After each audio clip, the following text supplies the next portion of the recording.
crônica de hoje versará sobre um tema que é bastante discutido ele nos meios estudantis, nos meios mais intelectualizados.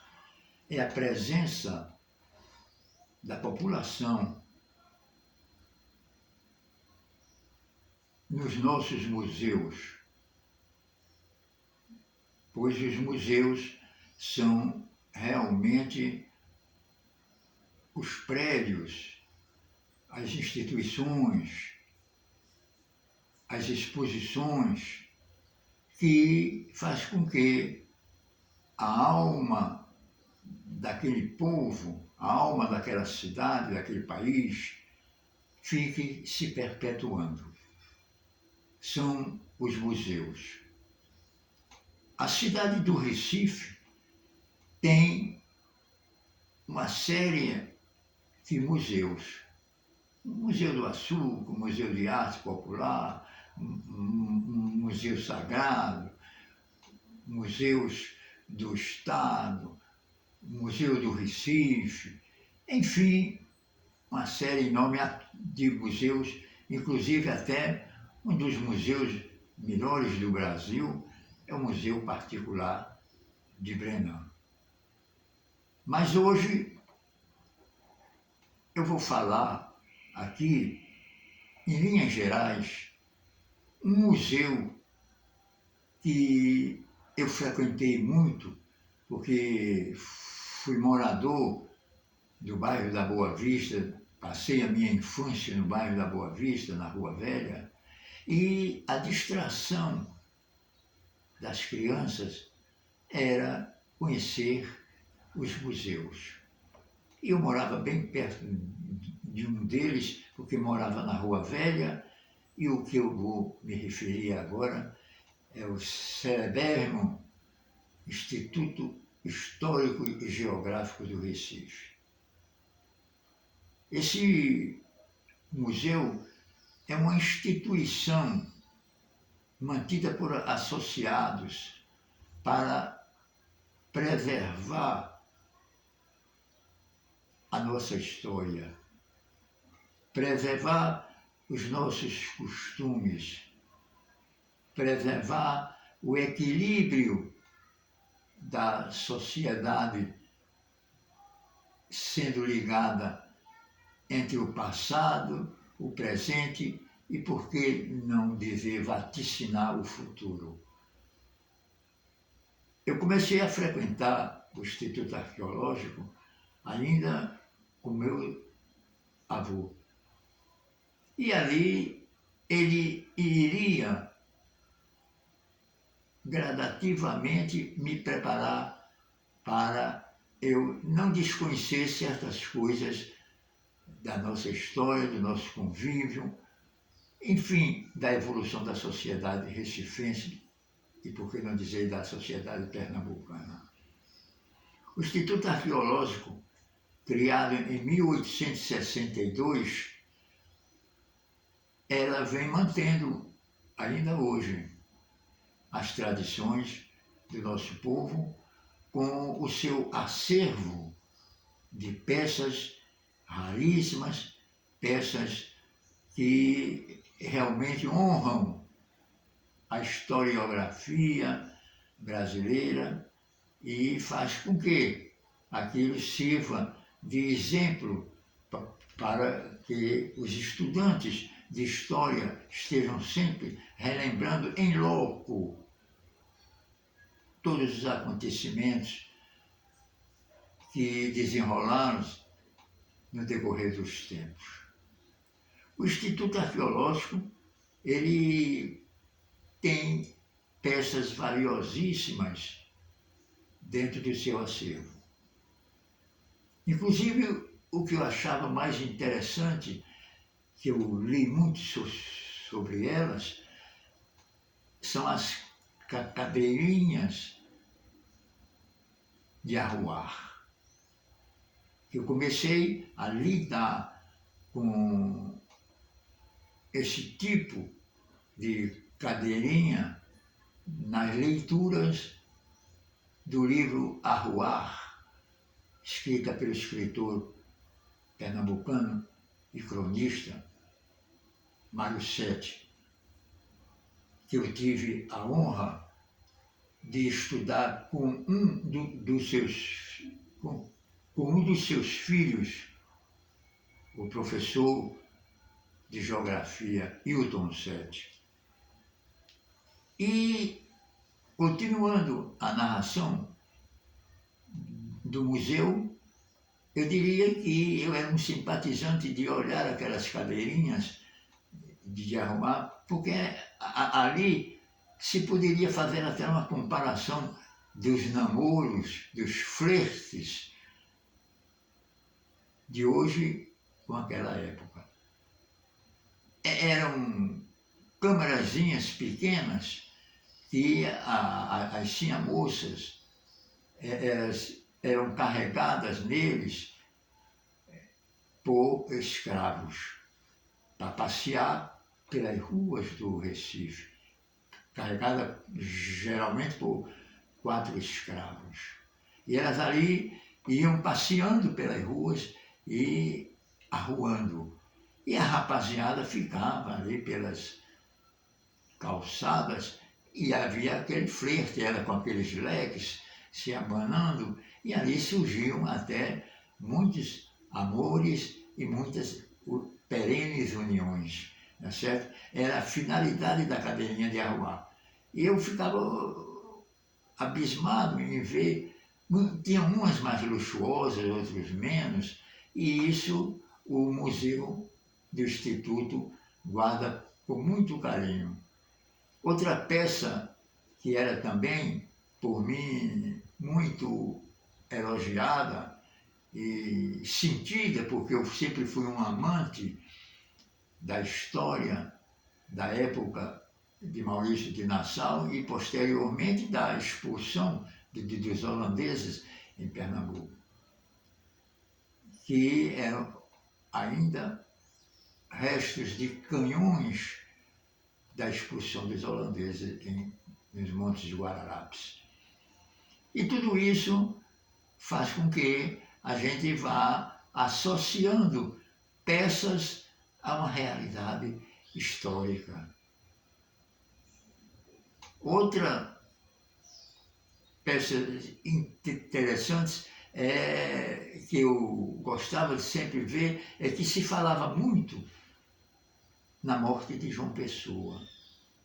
João Pessoa, como todos conhecem a história, não vou tecer comentários aqui para não ser prolixo, ele, numa das suas vindas ao Recife, ele estava na Rua Nova, na Cafeteria Vitória, quando ele foi assassinado. E a xícara que ele estava tomando café, ela se encontra no Instituto Arqueológico, e ainda com restos de café. 100 e tantos anos já. E é guardada ainda com grande ansiedade e comentada, onde João Pessoa foi assassinado, e essa relíquia histórica, que é a xícara que ele estava tomando café no balcão da Cafeteria Vitória. Né? Outras grandes peças também são os vestuários da época, que os modelos, não vou dizer que sirva de modelos para a época odierna, para a época contemporânea, mas que faz lembrar uma época vivida na história nacional, por que não dizer na história pernambucana, não é certo? Mas o mais interessante também é que agora, há pouco tempo, fazendo-se uma espécie assim de uma arrumação dentro do Instituto, os seus associados encontraram a as garonas, as,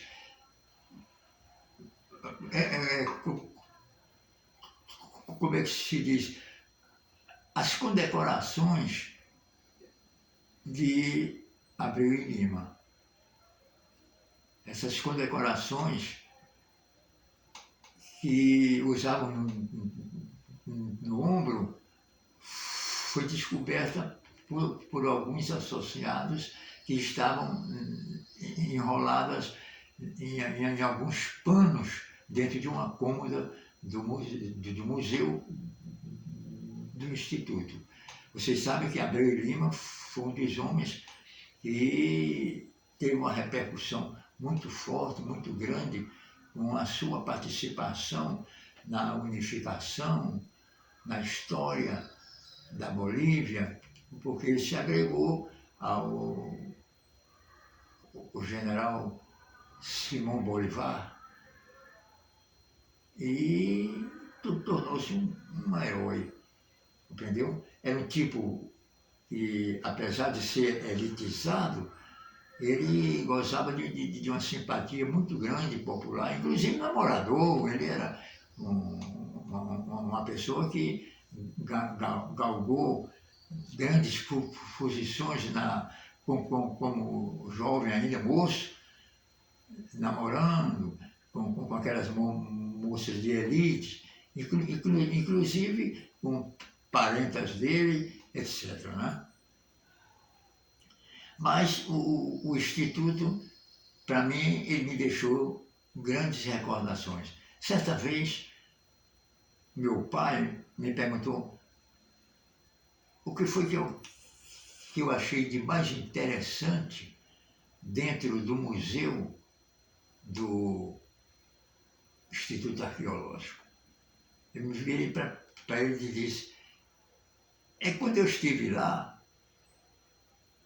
pela primeira vez, estava presente o secretário perpétuo naquela época do museu, do Instituto Arqueológico, que foi o professor, escritor, cronista, jornalista, polemista, Mário Melo. Então eu achei o mais interessante nele é que eu via falar muito em Mário Melo. E estava vendo Mário Melo pessoalmente. Não que ele fosse uma peça do museu. Ele era uma peça, mas uma peça viva do museu que ele cuidava, que ele se orgulhava de ser um dos pertencentes, um dos sócios e secretário perpétuo atualmente. Mário Melo era um homem muito querido na crônica daquela época, inclusive com a crítica que ele fazia ao profissionalismo no futebol, que muitas pessoas pensavam que ele era contra o futebol. Ele não era contra o desporto do futebol, ele era contra o profissionalismo no futebol. Ele dizia que o desporto só teria o direito de falar em amor, em ser querido, um clube, uma coisa assim qualquer, se existisse desinteresse econômico. Era o amor a uma camisa. Aquilo a pessoa apaixonava-se por aquilo. Mas hoje os atletas são todos profissionais. Quer dizer, ele não tem amor às agremiações a quem eles se dedicam com as suas habilidades desportivas. Era isso que Mário Melo condenava e era contra, e que muitas vezes foi muito mal interpretado na imprensa aqui de Pernambuco. Mas, tendo a oportunidade de falar ligeiramente aqui sobre o Museu do Instituto Arqueológico, eu queria ressaltar, com muita simplicidade, que é um museu que é pouco visto, porque ele vive mais ou não sei se hoje, nos tempos odiernos, ele está mais aberto ao público, mas ele raramente ele abria as suas portas só nas grandes datas históricas, e isso, a sua maneira de receber o povo ficava diferente, porque ele demorava muito a expor as suas peças ao público. Hoje em dia, talvez as coisas já estejam diferentes e o museu fique aberto perenemente durante as horas do dia. Mas mesmo assim, não deixa de ser uma relíquia mantenedora do patrimônio histórico e cultural de Pernambuco.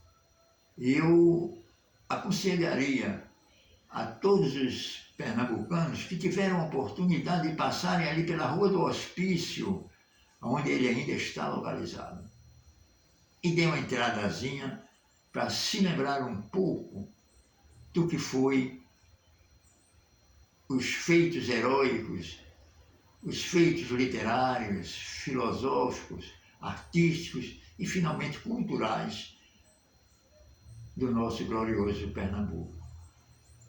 Pernambuco tem realmente um celeiro de museus com peças grandiosas, e o Museu do Instituto Arqueológico não fica atrás, com seu acervo sempre servindo à população de Pernambuco a se esclarecer dos verdadeiros feitos heróicos, artísticos e literários que engrandecem o estado de Pernambuco. Quero dizer também, para finalizar aqui, que estamos num estado de pandemia no Recife, no Brasil e no mundo.